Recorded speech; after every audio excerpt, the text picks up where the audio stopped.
Welcome back to the 2020 Economic Development Forum. Again, this year marks the 13th anniversary of the Economic Development Forum.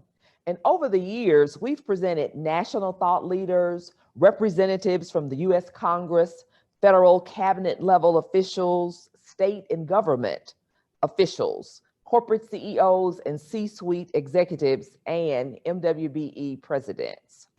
At these forums, panelists shared the outcomes of successful partnerships where innovative concepts and strategies were implemented, resulting in overall economic growth and the growth of MWBE firms.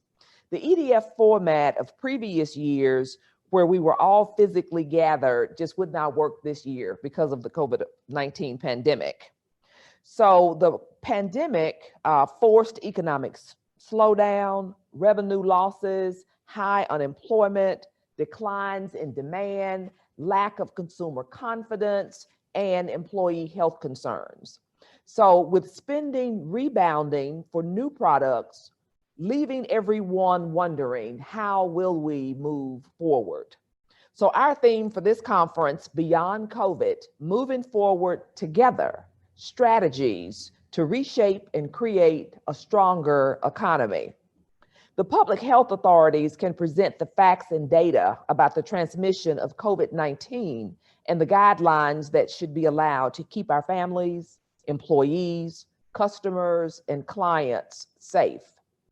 Commitments to and investments in community-wide strategies to reduce health and safety fears are imperative to a return to a strong economy. This is where business, industry, and government intersect for the collective good of our communities. So we decided to drop in on C-suites and corporations and organizations around the region to find out what strategies are being implemented to overcome the challenges presented by COVID-19 and how to sustain business, how to protect people, and move the economy forward. Take a look at what we found out.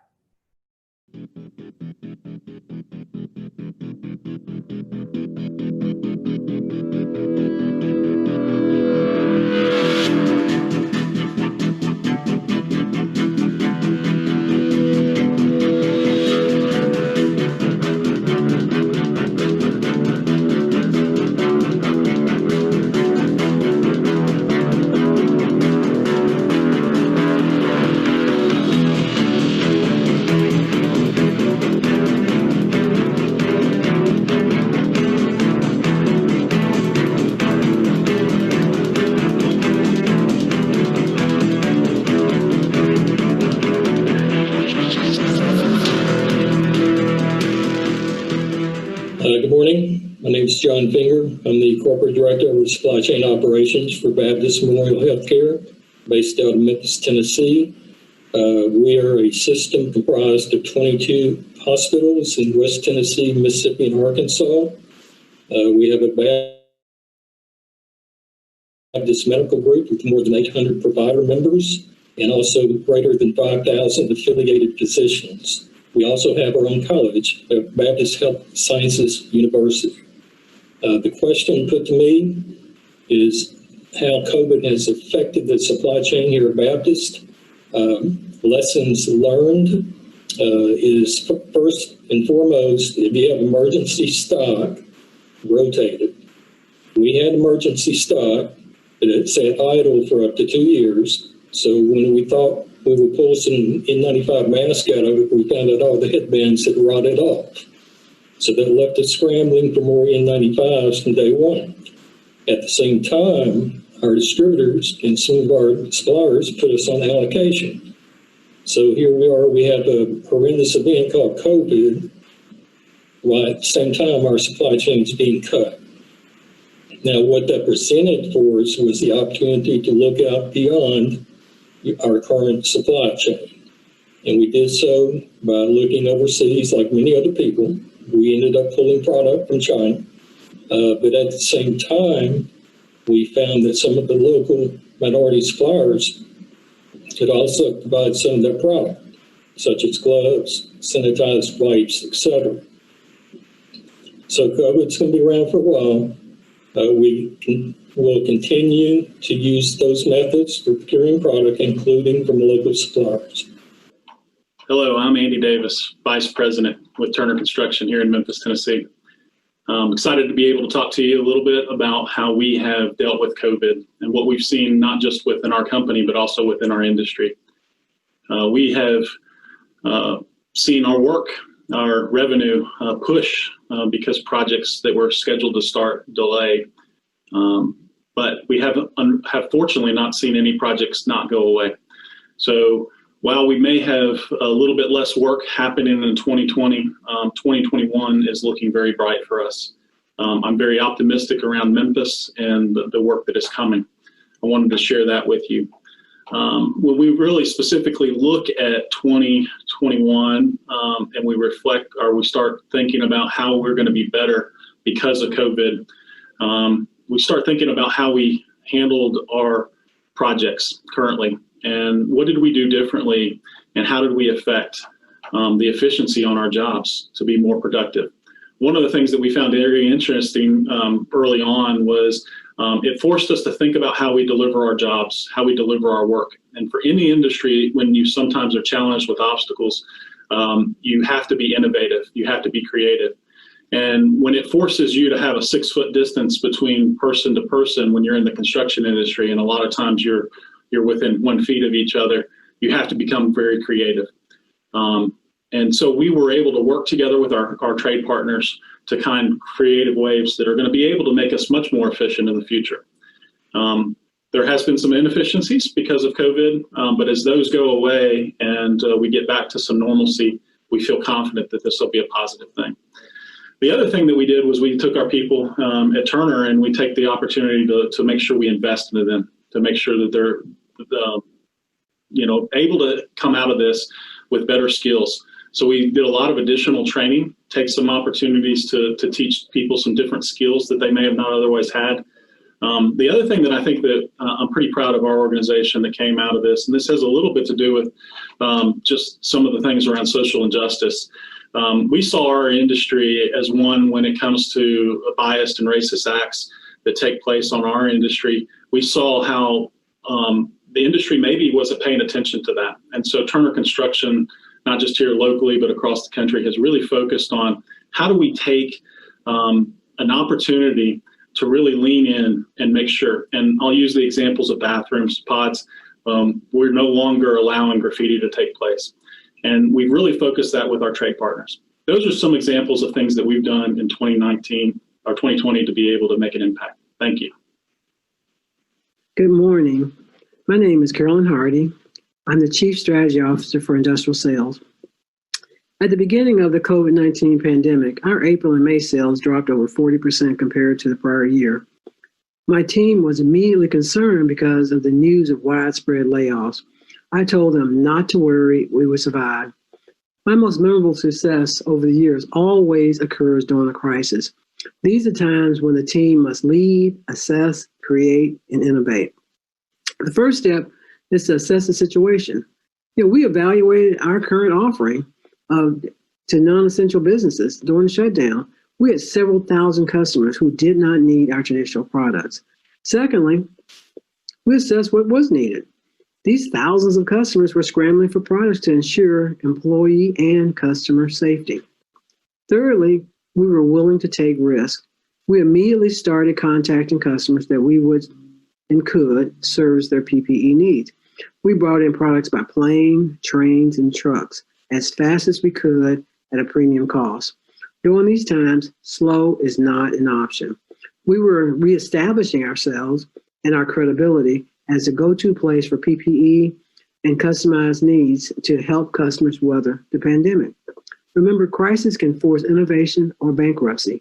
I chose innovation. The definition of insanity: doing the same things over and over again and expecting different results. I recommend that you and your company not let a good crisis go to waste. Take charge, assess, innovate, and pivot. And to pivot successfully during the pandemic can redefine your company for the long term in a positive way.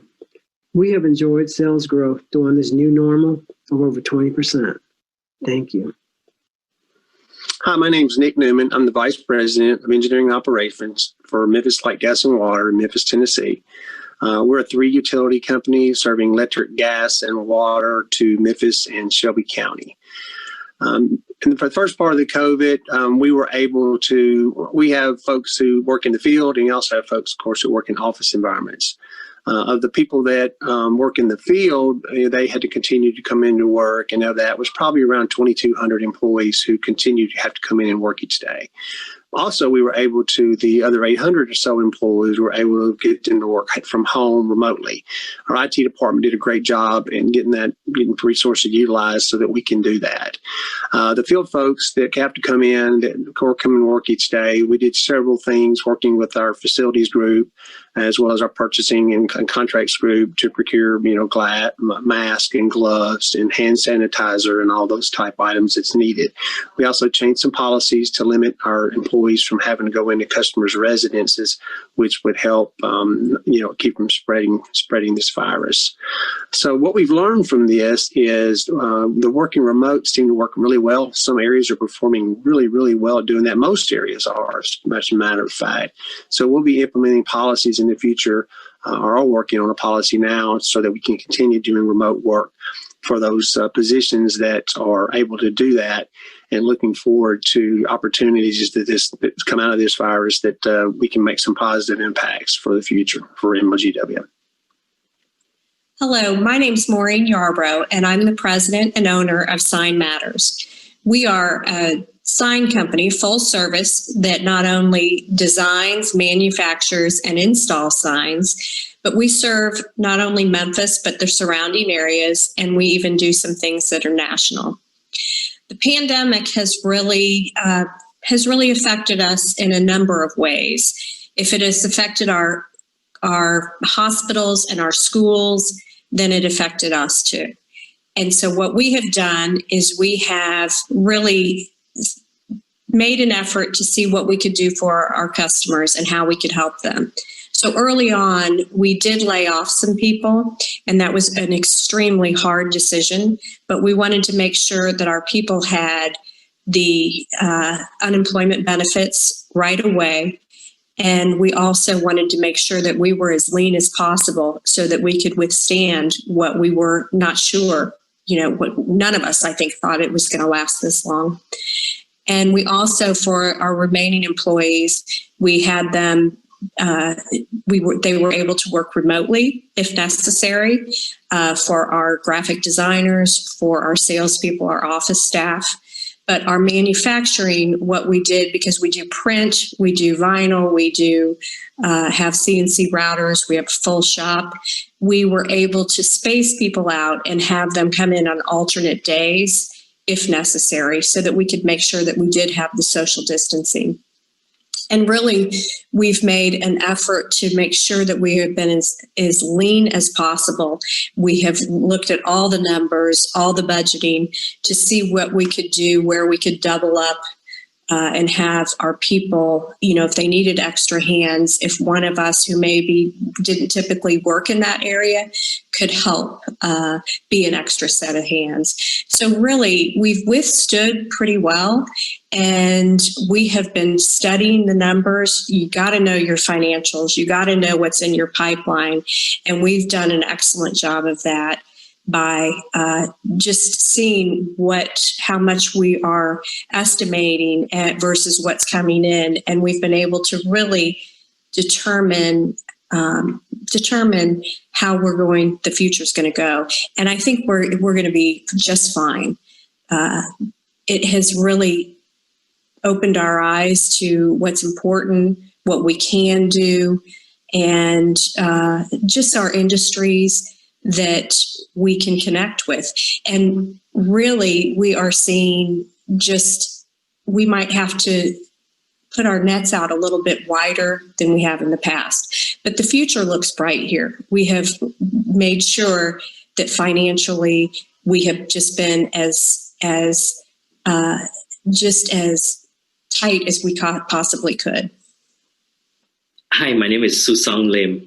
I'm the co-founder and president of Unistar Sparkle Computers. Unistar Sparkle Computers is a full IT solutions provider. We provide hardware, software, and services. Our services include Wi-Fi assessment, audiovisual installation, structured cabling, cybersecurity, break fix, help desk, and many others. When the coronavirus first started, a lot of employees had a lot of uncertainties. We don't know what we're going to do as a business slow down right away. So we immediately have to send half of the office staff work from home, and the rest of the staff members stay at the office, and then we have to rotate the shift. And that we have to accelerate our digital transformations to make sure our employees are equipped to work from home, and we have the bandwidth to support everyone outside the office and then in the office. So we have executive team members, a lot of discussions, meetings, and to move forward. So we know we're going to get out of the wood very soon. So during the downtime, we send our staff members to retrain and doing training, improve their skill set. We also reach out to a lot of OEMs to see how we could do other works for them as their overflow repair center. And we also retrain our sales team from doing face-to-face meeting to virtual selling. So what we're talking about the virtual selling is to get customers or potential customers to meet with us virtually and to showcase our offering and also increase our presence in digital marketing and social media. My name is Carol Harris. I'm with the Mississippi Development Authority. I am the Director of Minority and Small Business in the state of Mississippi. The Mississippi Development Authority is the lead economic development agency for the state of Mississippi. During this time, we have been actively engaged in ensuring that our businesses are healthy and well during this pandemic. We are making sure that we fulfill our mission of creating a better quality of life for all citizens by mitigating some of the effects of COVID-19, the coronavirus. During this time, we have, as an agency, been tasked with implementing programs that ensure that our businesses are recovering and getting back to business through a program entitled just that, Back to Business MS, which is a grant program that provides up to $25,000 to our Mississippi businesses to ensure that they recover from some of the closure of their business during the pandemic, during the months of March and April. Some of the other programs that we have assisted our clients with have been directly related to funding for some of the schools to ensure that they recover some of the costs that they had to experience during to put on distant learning, as well as preparing the students to return, as well as the rental assistance programs to help cover some of that recovery costs from lost rental income, as well as even with our healthcare facilities, we've been able to provide some assistance with those programs, with those businesses as well, and helping them recover the cost of PPE. So our businesses are beginning to recover in the state of Mississippi. However, we have a long way to go, and we are continuously and committed to seeing that these businesses are back on their feet. Hello, I'm John Bradley, and I am Senior Vice President of Economic Development for the Tennessee Valley Authority. The Tennessee Valley Authority as a company really focuses on three areas. One is energy. The other is environmental stewardship, and the area that I'm responsible for, the third, is economic development. And I want to talk a little bit about what economic development has seen, what TVA has seen during the pandemic, and some of the adjustments that we had to make. So I'll just start off at the enterprise level. You know, when COVID hit, and I remember March 17th is when things really hit for TVA, we were looking at forecast. We were predicting a pretty big downturn in electric sales, because of the unknown, the uncertainty, what was going on in the marketplace at the time. You know, people weren't going to the offices. They were working from their homes, teleworking.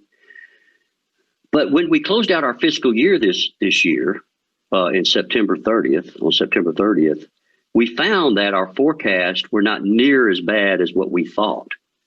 Matter of fact, they were a little bit off, but they weren't as bad.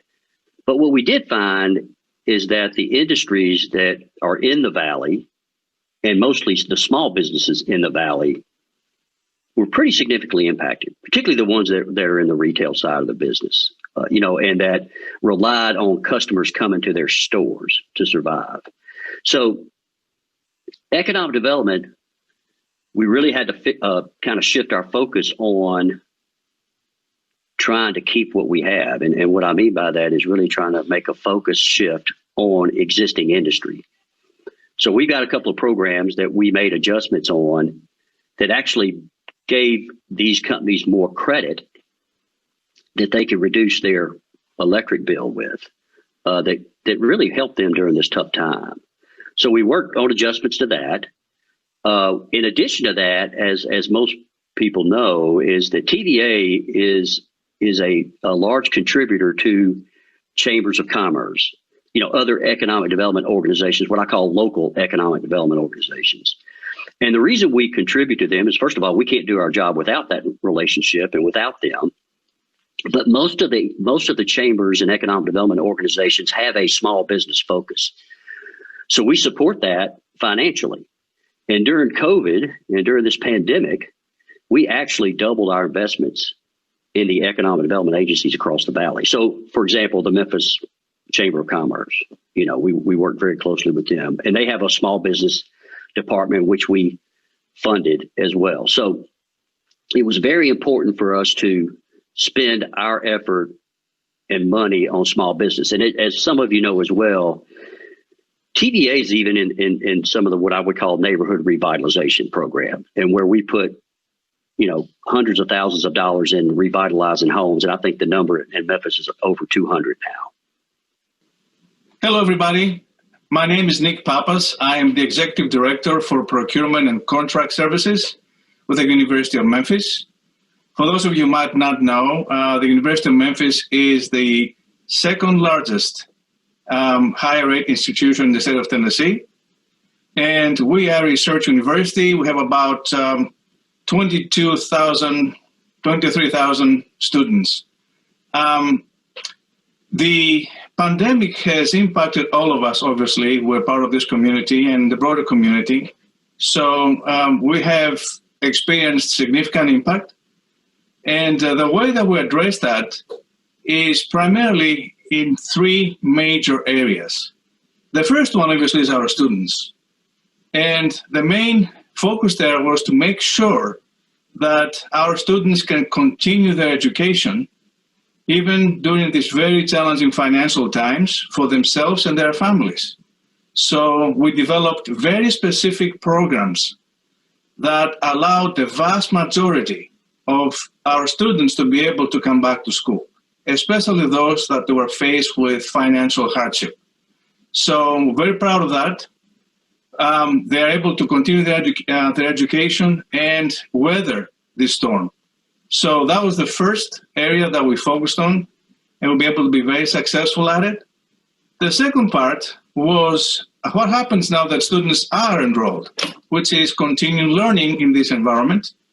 And so we implemented also a hybrid learning approach, which really allowed us to optimize the ability to continue providing high-level education, but at the same time also balance that with the need to be on campus for a lot of those components, if you will, of their education, such as labs, things that are very hard to be taught online.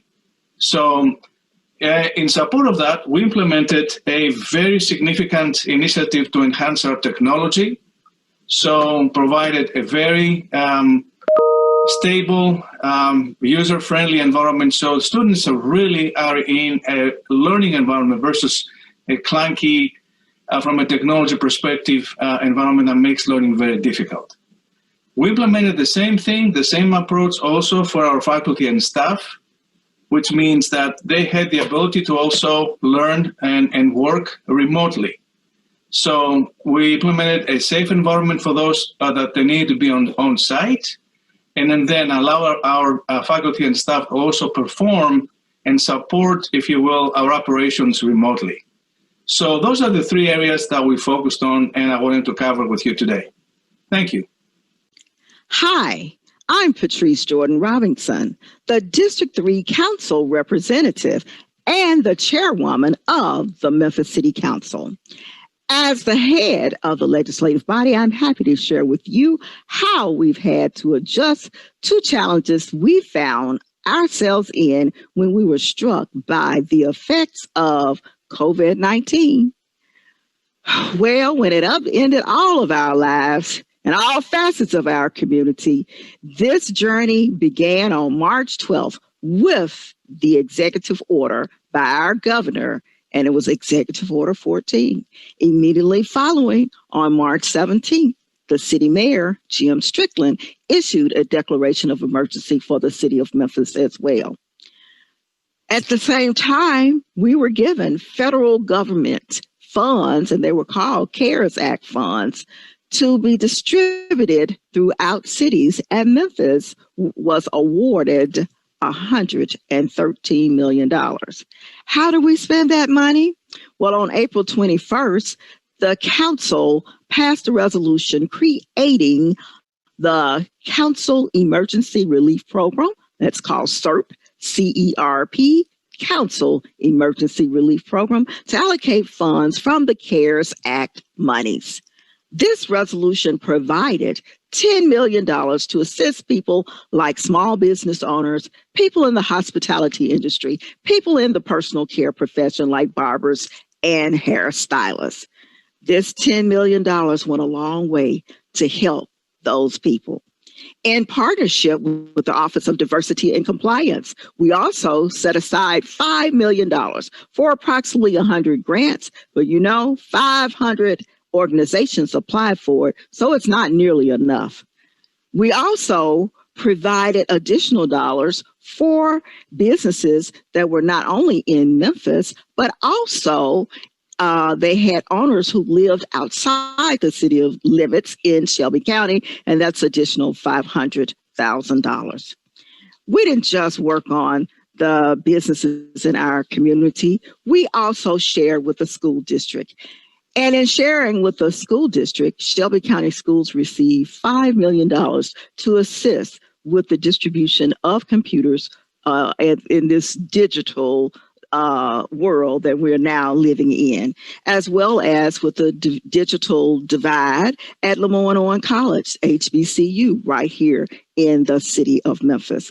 We are so happy to be a part of all programs, and we also spent another $4 million with other programs throughout the city. HCD had dollars as well. We were able to share with the Salvation Army and hospitality hubs for their shelter programs.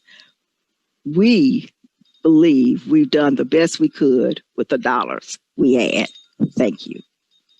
I'm Kevin Woods, Memphis Market President for Blue Cross Blue Shield of Tennessee. 2020 has been a year of challenges for many of us, from COVID-19 pandemic to economic hardships to the tragic deaths of George Floyd, Breonna Taylor, and so many others.